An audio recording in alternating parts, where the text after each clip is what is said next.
We all seen anime characters so overpowered, you're like, damn, how the hell can you even incorporate a character like this in the story? Because most of the time the creators end up making absolute goats, characters we'll never forget. And yeah, sometimes they be making some pretty mid characters, but honestly, that's besides the point. When these type of characters are done right, it's an amazing thing to see. They stand out not just because of how strong they are, but also because of the other qualities in their character. The moments, the personality, the way they make a story feel alive.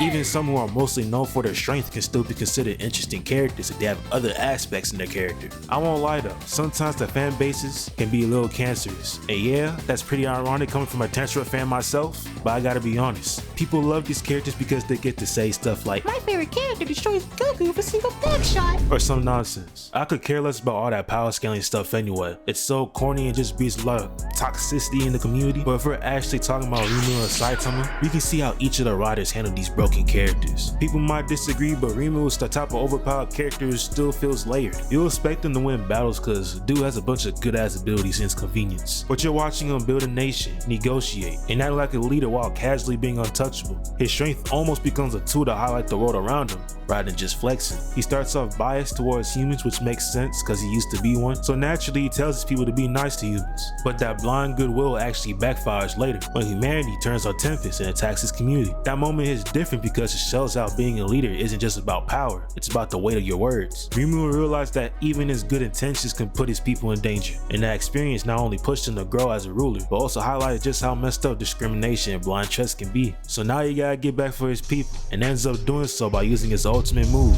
Megiddo, and slams out this entire army. So I like how he's willing to do whatever it takes to get his revenge. It shows how far he's willing to go to protect what he's built. Then you got Saitama, who's literally the strongest. No nigga can touch him because he's just that guy, you feel me? He got no type of swag, looks goofy, but doesn't matter because no one can touch him. He can do whatever he pleases. But with him being the strongest, it actually leaves him empty because now since he's too damn strong and literally one-shots everyone around him, being a hero is boring as fuck. He can't feel that satisfaction anymore because he's a level 100 going against a bunch of level 5s in his eyes. Most of the time the shit's a gag, so it ain't even supposed to be that deep. But his story isn't just about him winning, because we already know he's gonna win no matter what. It's about what that kind of overwhelming strength does to a person.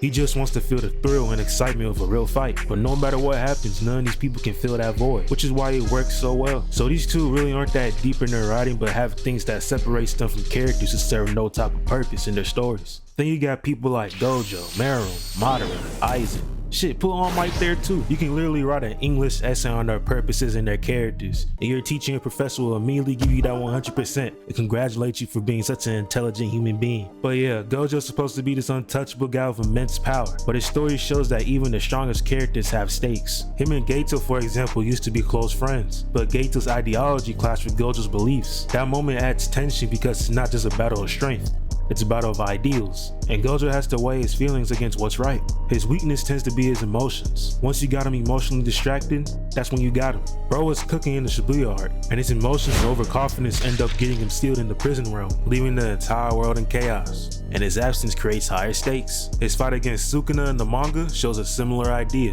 Nigga fought in a 3v1 even though the other two are low-key nothing towards him. But once again, his overconfidence got him killed, but his ideology still stood. His teachings and the foundation he built for the next generation of sorcerers carry on after him. He wasn't just trying to win fights, he was trying to create a world where others could stand up against threats even he himself couldn't handle alone. Sukuna's eventual defeat by the students Gojo nurtured proves this perfectly. Even though Gojo failed, his vision and influence won the war. Then from the moment where Meruem is born, you can already tell this nigga is just different. Dude clawed out his way out of his mother's womb prematurely, and immediately sets the tone, showing us that this ain't just a villain, but a being who was created to be perfect. He had an ability called Nen synthesis, so if he decided that he was going to eat you and you're a Nen user, he takes some of your aura and the abilities of everything you have after he consumes you. So his power makes him detached from the concept of empathy, because why would the apex predator ever bother caring about these other dudes that are below him? But what makes Meruem genius is how his character slowly changes throughout the arc. His overpowered nature doesn't stay one-dimensional, it becomes the foundation for his growth. Despite being the strongest being alive, he starts questioning himself. What does it mean to be king? Is strength alone enough to define value? And that's where Komugi comes in. She's a blind, fragile girl who seems like the weakest person in the entire story. Yet she's the one who humbles Meruem, not by fighting him, but by beating him at a simple board game. Over and over again, she wins against him. And for the first time, the king feels frustration, curiosity, and respect. Through their interactions, Meruem evolves. His arrogance starts breaking down.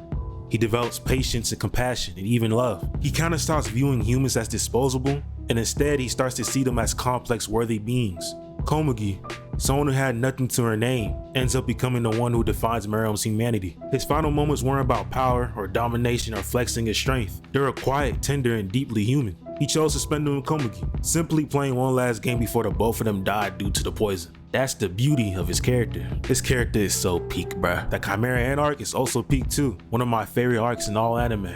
I don't know how Togashi does it, man. How do you make me feel sad about this random bug ant creature dying next to the one he cares for? His storytelling is just exquisite. Don't even get me started on Madara. From the moment he shows up in the 4th Great Ninja War, that first scene where he drops in against the entire Shinobi Alliance, tens and thousands of ninjas staring him down, and he just stands there knowing that none of these niggas can touch him because he's him. He's charging through squads like nothing, weaving through everything like it's nothing, grabbing dudes by the throat, tossing them aside like rag dolls.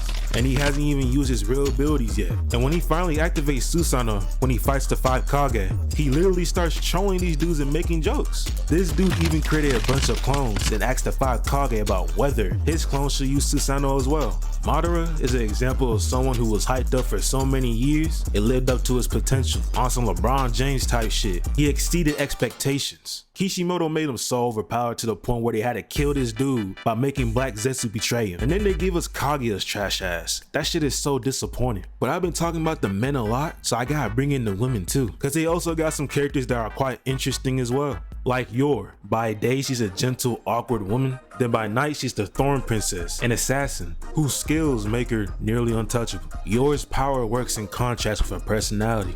Her dailiness enhances the comedy and the tenderness of her domestic struggles, reminding us that overpowered doesn't always mean invincible on the battlefield. Sometimes it means carrying an impossible double life of grace. And to be honest, how could you not like her, bruh? Like when she got drunk and immediately put the hands on Lloyd. And I mean that. She went crazy. And then you got her dealing with Fiona, and she completely destroys her in damn near everything. So at this point, her only weakness is not being able to cook, but everything else she can basically do with no trouble. Then finally, for the last person I'm gonna speak about, you got Makima.